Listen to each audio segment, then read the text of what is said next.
Thank you for having me here. I'm glad to see you are here today, and thank you so much for the introduction. I'm excited to be here today and talk about One Health design. Like he said, why am I here? Why am I talking to you all as this audience?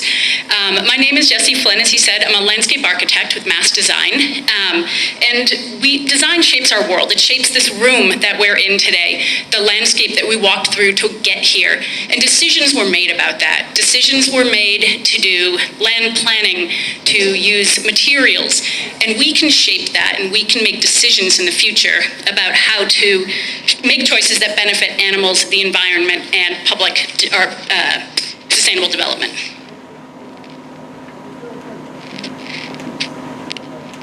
As we know, we've been talking about population growth. I'm based in Rwanda, so a lot of these statistics you'll see today are based in Rwanda, but apply across Africa and the globe. So as you know, we have a population crisis happening. This is Rwanda in 1975, 4.3 million people. Let's see if it's working. Today we have 12.6 million people. Maybe it needs some coffee also. And we're heading for doubling the population by 2050. Rwanda is the most densely populated country in Africa.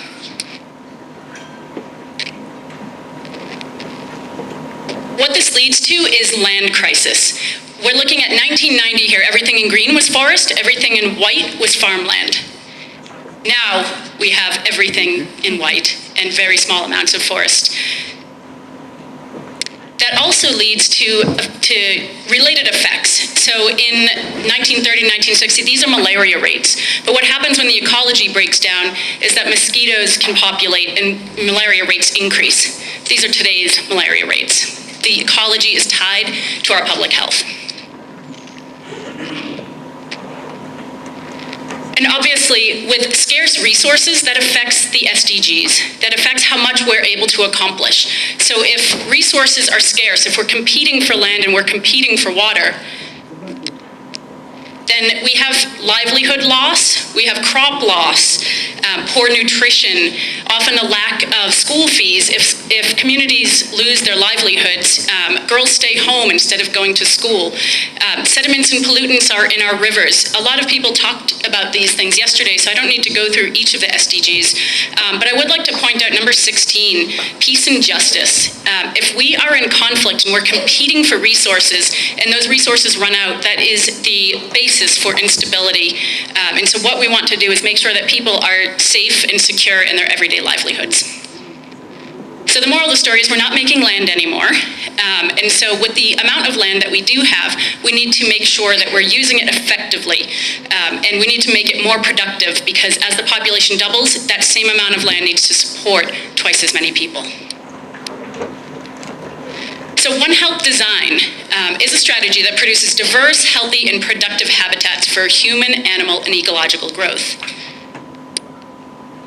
As we spoke about, what is One Health? It's the fact that human, ecological, and animal health are inextricably intertwined. 3/4 of the communicable diseases that you and I get originate in livestock or wildlife, and that oftentimes comes into the human population because of a breakdown in ecology or poorly designed systems and infrastructure. What does that look like? On the left, we have kind of a typical system. There's exotic species. Most of the species planted nowadays are not native to the ecology. There's monoculture cropping,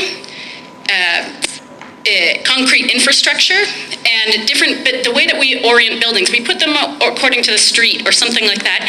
What we want to do on the right is start orienting buildings for passive ventilation, for reduction of solar gain. We want to do integrated water management and agroforestry and intensified sustainable use of the earth. And native species, it may be a small thing, but I'll talk about its big effect. This is Rwanda's national budget last year. And why am I talking about a national budget? Because oftentimes we as conservationists and animal rights activists oftentimes will compete with other industries for resources, for space, etc. So the public health people might be in one room and the environmentalists are in another and the agriculturalists in another, and they're competing for budget and competing for resources and people. But what happens if we can combine and be allies? What happens if we can identify the goals that we all have in common and start to pool resources and leverage each other to achieve more rather than compete for those same resources? Here's some physical examples of kind of a kit of parts of what does this mean on the ground. On the left, we have typical drainage. We put a lot of concrete in the ground and we put water into it. Concrete is one of the largest CO2 impacts in the construction world. So what can we do? We can turn it into bioswales, and we can do native species in that, bringing back biodiversity so that we're softening things, we're cooling the urban environment, and we're not producing more concrete. We all have waste, right? So how do we take care of that? On the left is a typical septic system. On the right is a blackwater wetland. And they do the same thing. They take our waste and they convert it into something that can be returned to the environment. But one has sludge that is a toxic waste, and the other converts all of the pieces into something that is contributing to the environment. So we have a choice. Which one do we want to do? Even layout. You can orient a building. On the right shows a building that's oriented for solar, to reduce solar gain and to increase passive ventilation. We design hospitals as one of the things that we do at Mass. And most hospitals, as you walk into a central corridor, and the rooms are off to the side. But what that does is traps airborne infection in that air. And so what happens if you reverse corridors and you put them on the outside, or you introduce passive ventilation? We can reduce public health risks by simple design moves. And exotics and natives. A tree may look like a tree, and it's green, and it does shade us. But the fact is that nature cannot keep up with the way that we move plants around this earth. So the plant on the left is eucalyptus. We're probably all familiar with that, right? And it doesn't carry many insects because it's a biological desert to nature on this continent. On the right is an acacia tree. Thousands of insects use it, birds rely on it, birds then transfer seeds, pollinators use it, we need the pollinators for our agriculture. It's a difference of planting one species over the other, but can make drastic ripple effects through our ecologies and into our economies.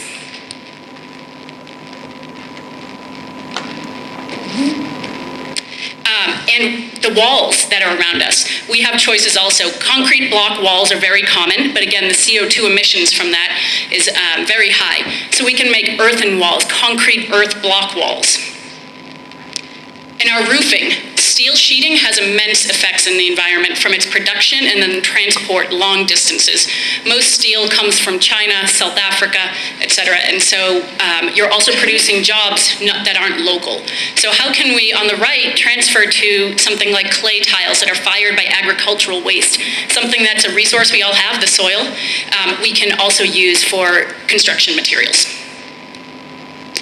And same with our structural members. We can use steel or we can use timber. And going a step further, we can use native species and start to really grow native species lumber industries. And again, working into the economy of how can we produce more jobs through the lumber industry. So we asked the question of what does this come to? How can we design to improve human, ecological, and animal health? How do we put these into one place? This is the example of Rica, the Rwanda Institute for Conservation and Agriculture. This is in partnership with the government of Rwanda, the Howard G. Buffett Foundation. There was a $125 million donation to start the first conservation and agriculture campus in the region. So we designed this campus on the premise of One Health. All decisions were made so that we did not compromise human, ecological, or animal health in one of those decisions. From the land use, for example, we have these a remnant savanna forest, the only one outside of the national park. So how do we rehabilitate that while also farming and also protecting the wetland on the other side of it? So the students that are here, we've been talking about how do we make these changes. I believe the students are one of those ways. Getting them, while they're still learning and showing these systems that can happen so that then they can study it and learn it and figure out how does that carry forward.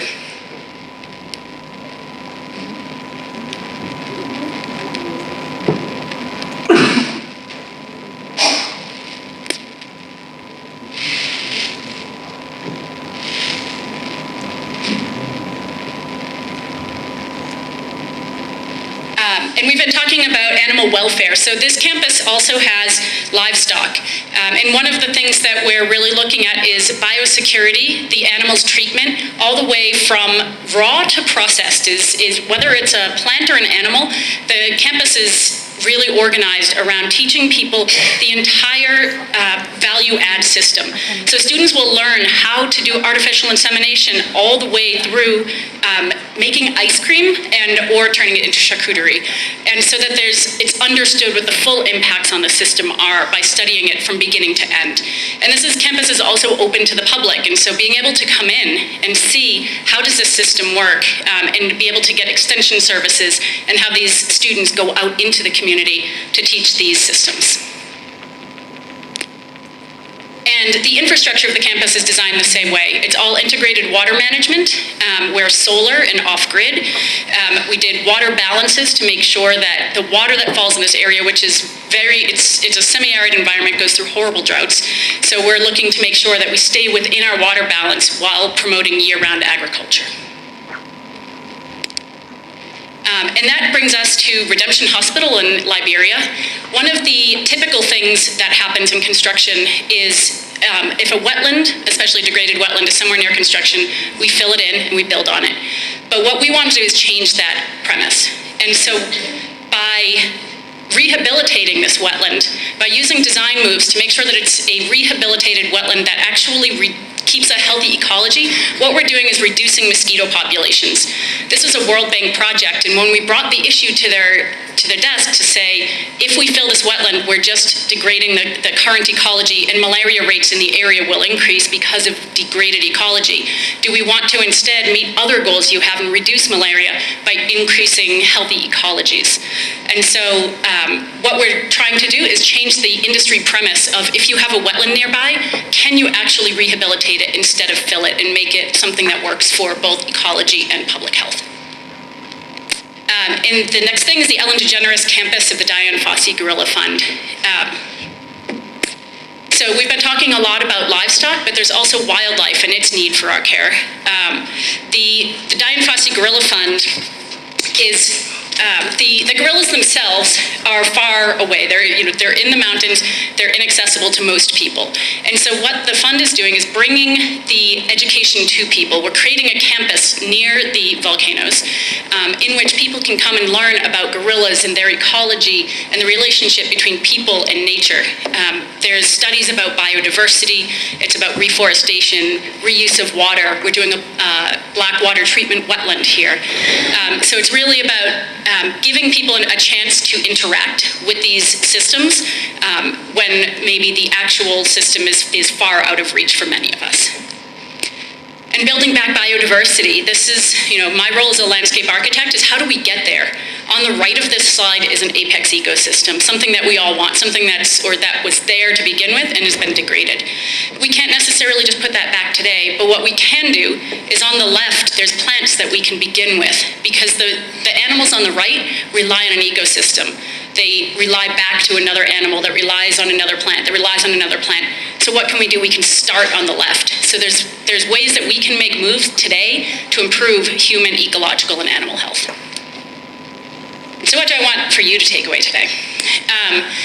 Oftentimes, as I said, we compete for resources. We see an agriculturalist as an enemy of a conservationist, but really, how can we find the common goals within that? And it can be a challenge, but how do we dig deep to find out how we can achieve these things together?